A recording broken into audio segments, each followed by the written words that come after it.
Happy April, everybody! It's me, Andrew Fantasia. Welcome back to the channel, and welcome back to another review marathon. It's Review Marathon 21, probably James Bond's favorite review marathon, because this is constantly his blackjack score. I don't know how he does it. He must cheat or be psychic. Before we get started today, as always, click the bell and like me, because I need people to like me. I need attention. I'm on social media. That's what it's for. But I also would rather prefer, you know what? You don't even need to click bells, but click yourself over to Amazon and pick up Gin Dependence. This is my newest fantasy novel.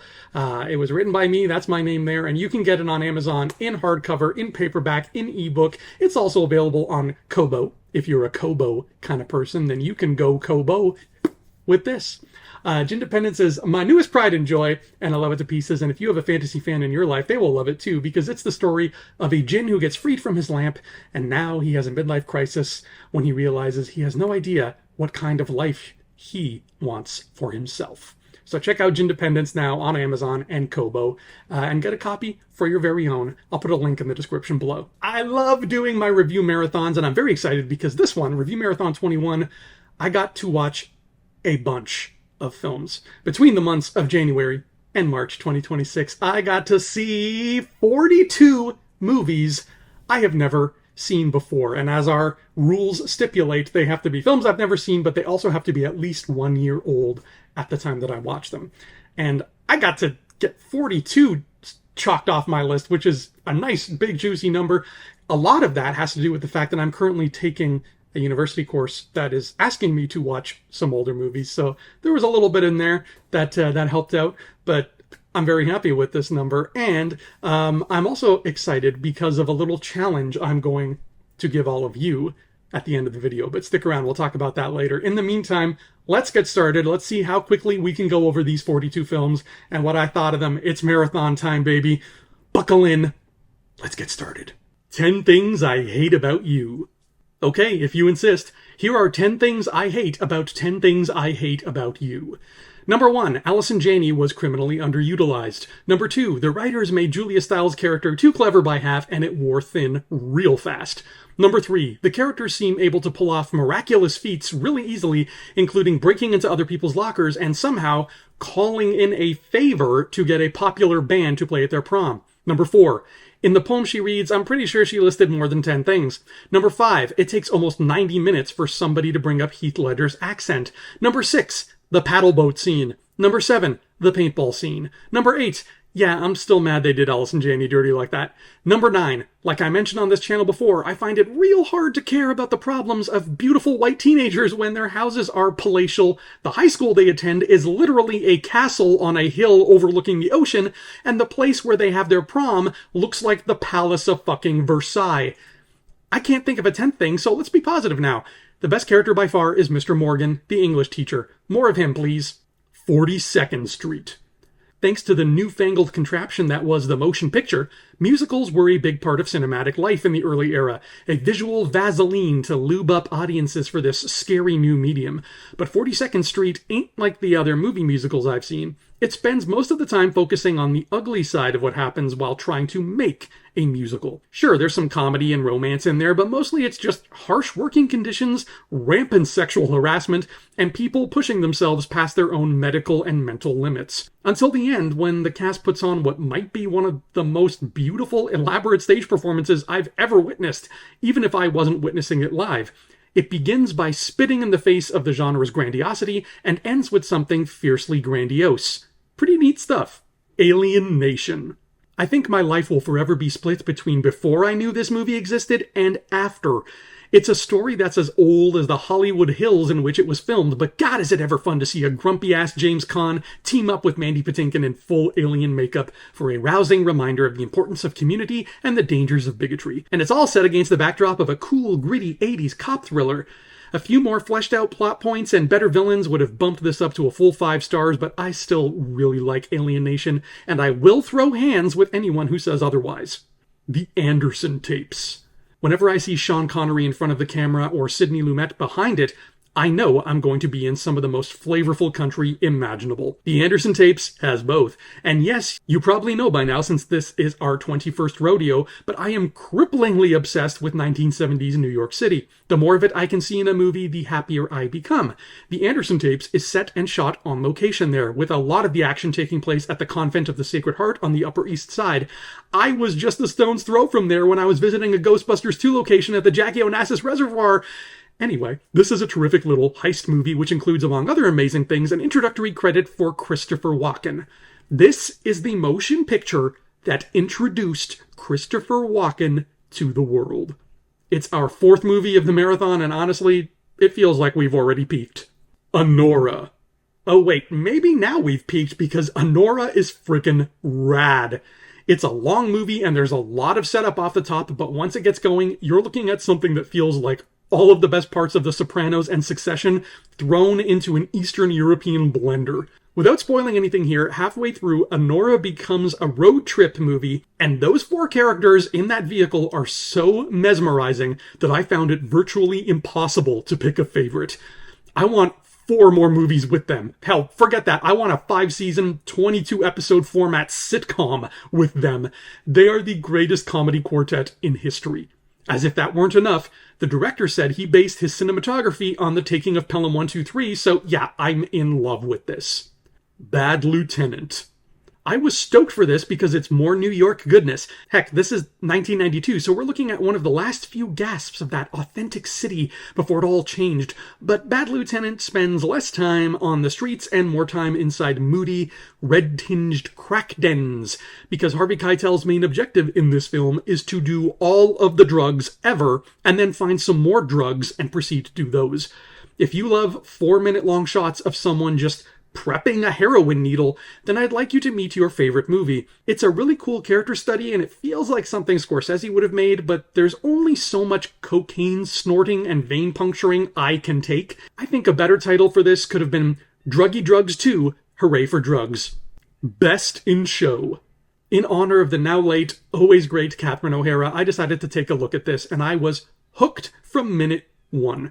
This unapologetic mockery of dog shows and the people who partake in them was already very funny, but when Fred Willard and Jim Piddock show up halfway through as commentators on the proceedings, the film becomes downright transcendent. There's so much to laugh at here, and there's a whole lot of sweetness baked into it too.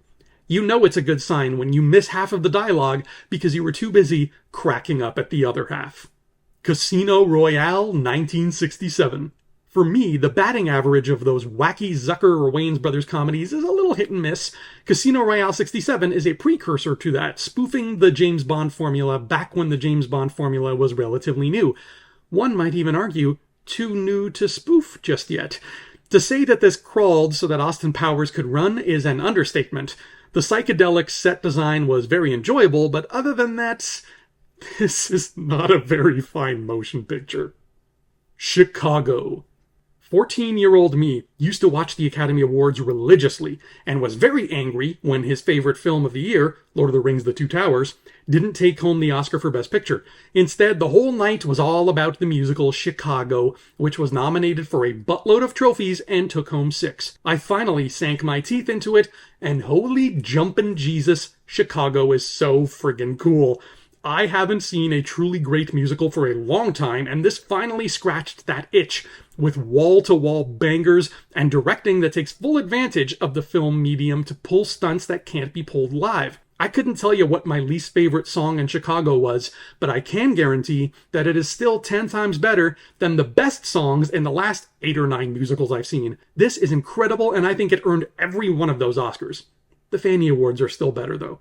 The Color Purple. I can't believe The Color Purple was what introduced Whoopi Goldberg to the world, because she is a revelation in this movie. She is a devastatingly powerful actor. So is Oprah, for that matter, who also shares a cinematic debut here. Yes, it's sappy and it's coated in Spielberg sugar, but the now practically extinct genre of epic period drama is one of the all-time greats, and I will relish every opportunity to see a new one. The Computer Wore Tennis Shoes. A lab accident gives a young man the intelligence of a 60s supercomputer, which I guess is the equivalent of having the intelligence of an iPod Nano. It sure is fun seeing a young as heck Kurt Russell stumble around playing an ah shucks kind of teenager. It's even more fun to see him pitted against Cesar Romero as a greedy mobster. I dig the computer wore tennis shoes. It's wholesome and funny, and it makes me feel like I'm back reading an old Archie comic. Empire of the Sun. A very beautiful but simultaneously very confused motion picture starring baby Christian Bale, who, at the age of 11, is already as good and intense an actor as regular Christian Bale. I really want to love this because there's a haunting John Williams score, and it's peak Spielberg delivering an epic World War II story about the loss of innocence. But aside from a handful of truly marvelous emotional moments, Empire of the Sun is kind of all over the place. It's got a little too much Spielberg cheese, and Baby Bale is just a wee bit too precocious. It's more emotionally satisfying than, say, Close Encounters, but Close Encounters is a bit more enjoyable to watch, if that makes sense. I don't know. I'm really torn on this one. For your consideration. As far as Christopher Guest's filmography goes, I'd say this one packed in the least laughs, but it's still got Catherine O'Hara being downright fantastic, so no complaints from me there. The best thing I can say about For Your Consideration is that I feel like if every actor who was really obviously desperately throbbing to win an Academy Award was forced to watch this, we'd be living in a slightly less pompous world. The Hate You Give. I was not ready for how great this was. From Amandla Stenberg to Regina Hall to Russell Hornsby to everyone in between, which included, to my delight and surprise, Sabrina Carpenter of all people. Everyone is acting their hearts out and giving performances worthy of recognition in the histories of the Jedi Order. My first instinct is to say that this is like a modern-day Boys in the Hood, but God, it's so much more than that. For a story based on a young adult novel, this is astounding. Just watch it and bring a tissue. Hounds of Love. We've all heard about a serial-killing couple. Usually it's an absolutely despicable, evil man who exploits his mentally unwell romantic partner, and any young woman unfortunate enough to get snared in their spiderweb pays the price. Bafflingly titled Australian film Hounds of Love tells an original story with just such a premise, and it is chilling, and hard to watch, and admittedly a little clunky at times, but if you've ever been morbidly fascinated by serial-killing couples, this is probably the best depiction of one I've ever seen in cinema. Hump Day. In this indie dramedy, two heterosexual male friends make a drunken pact to win big at an avant-garde adult film festival by submitting a pornographic video of themselves. What follows is one hilariously awkward set piece after another.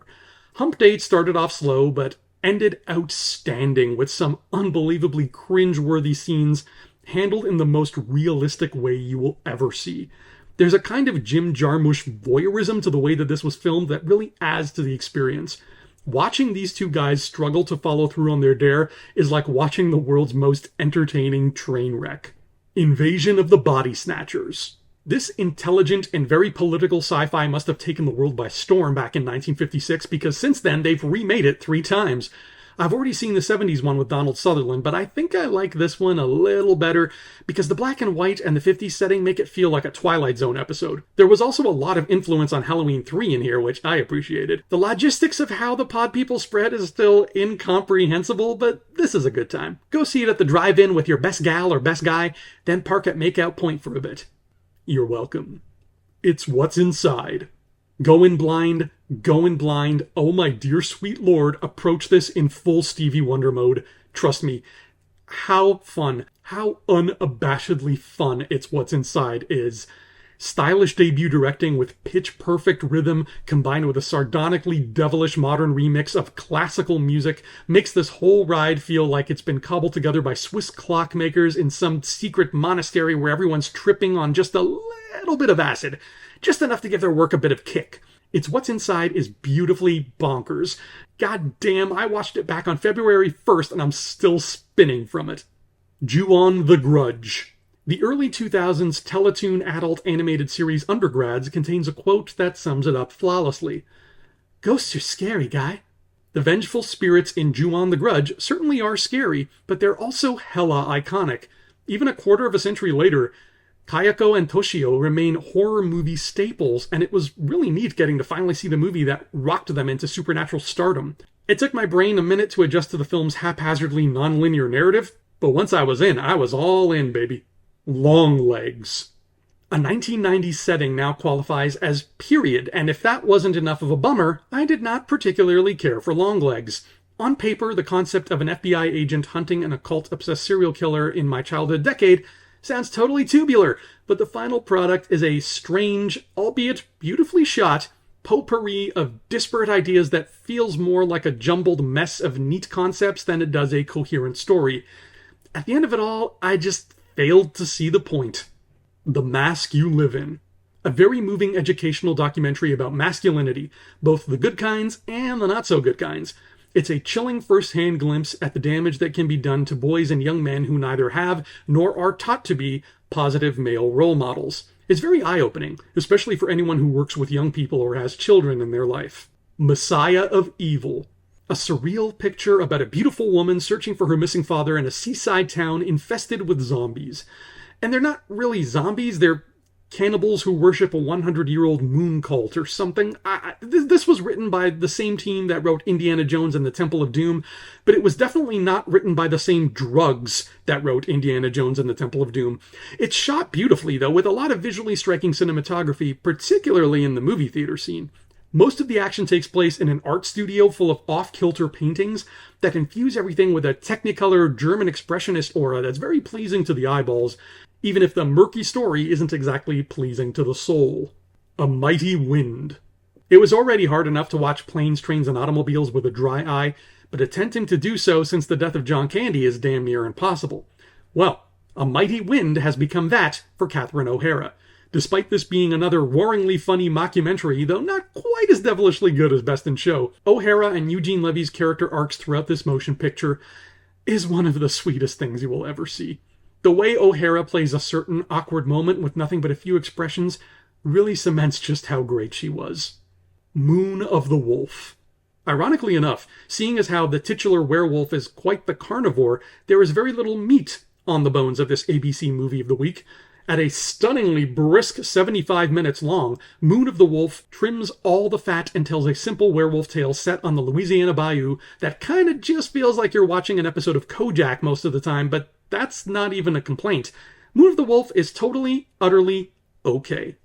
Night Moves. Gene Hackman plays a private eye searching for a missing teenage girl while simultaneously dealing with the discovery that his wife is having an affair. Part of the jaded counterculture canon that was so prevalent in the 1970s, Night Moves straddles the line between being a noir, a romantic drama, and a suspense thriller. I have mixed feelings about it. It's as pessimistic as Chinatown, but it feels less focused. Its pace shuffles along slowly, yet not a moment is wasted, and every scene delivers key information relating to the central mystery. I think this will get better the more I watch it, but for now, it was aight. No Mas Bebés. A documentary about a hospital in California that was sterilizing Hispanic women without their express consent. It's not the most skillfully crafted documentary, but I kind of like that about it. There's no fat on this bone, no unnecessary pomp and circumstance. It just gets to the heart of the story and tells you no more or less than what you need to know. Sad, poignant, and informative. Playtime. Obtaining hype is easy. Living up to it is not. Just ask Longlegs. But then along comes Playtime, which doesn't just live up to the hype, but transcends it. This maximalist French comedy pulls you by the hand from the opening shot and never lets go. By the time it's over, you feel like you've just spent 2 hours inside a gargantuan perpetual motion machine, but in all the right ways. It's classic Charlie Chaplin / Peter Sellers-esque comedy on an epic scale, meticulously choreographed to the point where every stunning 70mm frame looks like a page from a Where's Waldo book if it was painted by Edward Hopper. I feel like I need to watch it 20 times just to see everything that's happening in the periphery, but you know what? Every one of those 20 times will be a pleasure. The Postman Always Rings Twice. Film noir is often at its best when it involves shady people doing shady things for even shadier reasons, and that's The Postman Always Rings Twice in a nutshell. Lana Turner is a sizzling hot femme fatale, and everybody in the movie is kind of a psychopath, so you'll never not be entertained. But fair warning, this is one of those titles that has virtually nothing to do with the story, so take it from me, a guy who spent the first 90 minutes wondering when the hell a postman was going to figure into all of this, that this film's title is nothing but a ham-fisted metaphor that doesn't even get brought up until the final 15 seconds. Mail carriers and the frequency with which they press doorbells are 100% irrelevant to the tale being told here. The Public Enemy. I've been hearing about James Cagney all my life, so it's nice to finally be able to put a face to the name. The Public Enemy is about as classic and old-school Chicago gangster picture as you can get. The only thing it's missing is Tommy guns and a group of people being referred to as use mugs. As a very sad take on the consequences of being a criminal, it works, complete with a finger-wagging prologue and an epilogue reminding the audience in so many words that crime doesn't pay. But it still lives in a time and place of naivete, wherein the social shortcomings that create so many criminals in the first place is never called into question, at least not overtly. Raw Deal. It's always exciting when I get to tuck into a Schwarzenegger picture that I've never seen before, but aside from some beautiful-looking Chicago locations, I didn't care for this at all. Raw Deal's plot was needlessly convoluted despite its simplicity, the music was lame, it was edited like a TV movie, and the dialogue was really bad, even for a Schwarzenegger film. What makes the Governator's action outings such classics is that they're so much fun, and the problem here was that there wasn't an ounce of fun to be had in Raw Deal. Put this deal back in the oven, it's not done yet. Rope. Everything I read about this indicates that people really didn't like it. Even James Stewart, and he was in the damn thing. But I don't see what all the negative fuss is about. Sure, it's not Hitchcock's best work, but I thought it was fun. The set is gorgeous, and even though you can see the stitching and the entire movie is one-shot shtick, it doesn't lessen the experience any.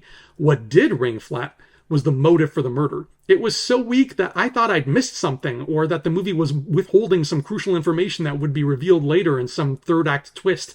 But nope, these guys just wanted to prove they could commit the perfect crime, even though they're both laughably bad at keeping it a secret. You don't need to be Columbo to figure out that these two have done something suspicious. They are awful liars. But Rope is not an awful movie. Scary Movie. Yeah, I know, don't at me. I've only ever seen part 2 because my cousin brought it over from the video store once, but I've encountered so many of these clips over the years that I could almost start reciting along with a few of them. I bet this hit so hard in 2000 because it's definitely a product of that exact time. No more, no less. It's some of the most specific Zucker-style parody ever made. I think the Blair Witch joke was my favorite. A lot of the others aged like a fine cheese. Scary Movie 3. It's more Scary Movie, but the Wayans have been replaced by the Zuckers. I definitely missed the Wayans, but once Leslie Nielsen showed up, I felt like I was still in good hands. This one feels a lot less raunchy than the first two, and it looks a little cheaper, but it's okay. I laughed probably just as much as I did before, which granted wasn't a whole lot, but enough to have a good time. Scary Movie 4. You know something? I think this might be the best one. I'll wait until I see part 5 before I lock that statement in, but I found that while previous Scary Movie outings had the loosest of plots at best, Scary Movie 4 actually managed to maintain both an A and B plot from beginning to end. It's still hit and miss comedy, but it feels a bit more organized now. Also, this came out at the height of when teenage Andrew was working at a Cineplex, so I remember seeing so many snippets of it whenever I would poke my head in to check on a theater. The laughably fake Japanese speak makes me chuckle every time. Scary Movie 5. Yep, part 4 is still the best, but in my opinion, the whole franchise is just comfortably middling. Sometimes the slapstick works, sometimes it doesn't. There are some great callback jokes in this one that I really appreciated, involving a shark and a tuba, and if those two things seem way too disparate for you, you're probably not the kind of person Scary Movie 5 was made for. I will say, this last entry was much better than I expected. I don't know, I can neither hate nor love these things. The Searchers. It took me a hot, sexy minute to realize that I was watching John Ford deconstruct the Western genre and all of the usual unpleasant racism and misplaced patriotism it entailed. And by a hot, sexy minute, I mean the majority of the film. So in the rearview mirror, The Searchers is already getting better, and I can't wait to go back for a second viewing. John Wayne's usual brand of ridiculous macho stoicism is actually being satirized here, and that itself is a wonderful thing. The Searchers is every bit as epic as it's been promised, and the influences it had on Star Wars are so blatant, I was this close to writing a strongly worded letter to George Lucas. The letter would have still just said, I love you. Sorcerer. I love the idea of taking 4 unrelated characters, none of whom could be called heroes, and forcing them to team up on a highly dangerous quasi-suicidal mission. I'm just not sure if I love how Sorcerer chooses to tell that story. The first hour is pure setup, and it's a real slow boil. When the execution arrives, it's satisfying and tense and as utterly grim as any other 70s thriller. But I don't know if I like Sorcerer enough to ask it to prom. I think there's a fantastic movie about people trying to ferry volatile dynamite through hazardous terrain, but we only saw like 40% of that here. And I really wish they'd gone with a different title, because other than the word sorcerer being painted alongside one of the trucks in this doomed convoy, that title doesn't pertain to jack shit. The Sugarland Express. Steven Spielberg's theatrical debut, and Christ, did he ever come out of the gate swinging. The Sugarland Express, based on true events, is about one of the funniest, sweetest, and ultimately saddest hostage situations of all time, and it's terrific. Worthy to join the pantheon of all-time great 70s car chase movies. Wikipedia says this is the first film to use the Panavision Panaflex camera, and that tracks, because there is some mighty impressive vehicular photography going on here. The Sugarland Express is also the very first collaboration between Spielberg and composer John Williams. All these facts combined make this a milestone in the history of cinema. This needs to be in a museum or something. That Darn Cat. Kids today might find this odd, but animal movies used to be their own entire genre.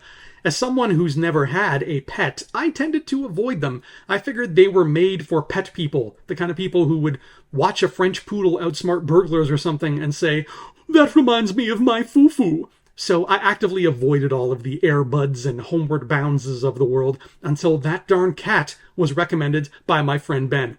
But slap me in a collar and check me for ticks, because this was one very hilarious movie. Yes, the cat is cute, but that's not the only leg this film has to stand on. There are gut-bustingly funny moments aplenty, a genuinely interesting plot, and memorable performances from every actor, human or otherwise. I could watch this again right now, and I just finished it. There's a character named Canoe who likes surfing movies. 5 stars. Thief. Nobody can shoot a seedy late-night metropolis like Michael Mann. His artistic eye is perfectly tuned to the small hours of the morning when city lights glisten off of sinister streets. In my opinion, James Caan is turning in the best performance of his career here, and Robert Prosky plays one absolutely terrifying villain. I love how Thief takes its time showing all of the minutiae involved in the titular thief's hard work, which perfectly serves to make the third act gut punch hit all the harder. Throw in Chicago accents aplenty, and here we are. Thief stole my heart. Trading Places. Eddie Murphy, Jamie Lee Curtis, and Dan Aykroyd are total gems, and it is always my absolute pleasure to see them existing in front of a camera lens. And I enjoyed their antics in Trading Places, which was a fun 80s indictment on capitalism and the disgustingly rich. Granted, I would have enjoyed it a whole lot more if I could understand the sheer Byzantine lunacy that is the stock market. Seriously, I have 2 honest questions for anyone whose life revolves around a trading floor. And those questions are, what the actual hell is wrong with you? And do you need a hug? I feel like you need a lot of hugs. Waiting for Guffman. This is going to sound weird, but the cast of Boy Meets World promised me that this was a classic. And while I definitely had a smile on my face the whole time, it still felt a little underwhelming after something as sublime as Best in Show, which is really bizarre considering I'm a theater guy and not a dog guy, but here we are. All that said, Christopher Guest and his merry little band of improvisational troubadours have captured my heart. I am so sorry I missed out on these when they were new. 42. I love it.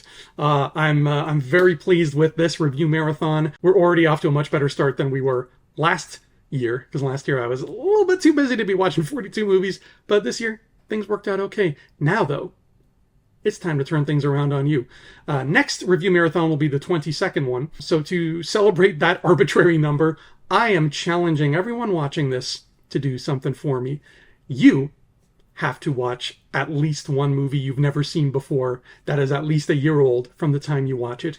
And when you come back in Review Marathon 22, or you know what, even in these comments right here, you can drop a comment telling me what you watched and what you thought about it. You can make your own little mini Review Marathon, put it in the comments, and let me know your feelings on whatever it was you saw. And if you want to watch more than one, I'm not gonna stop you, my friend. Just watch as many as you want. I'm not the movie police. But anyway, that's your challenge. Let me know what you watched, and let me know what you thought of this review marathon. Did you see any of these movies? Did you like them? Did you hate them? Do you think I'm crazy because I haven't seen Scary Movie until now?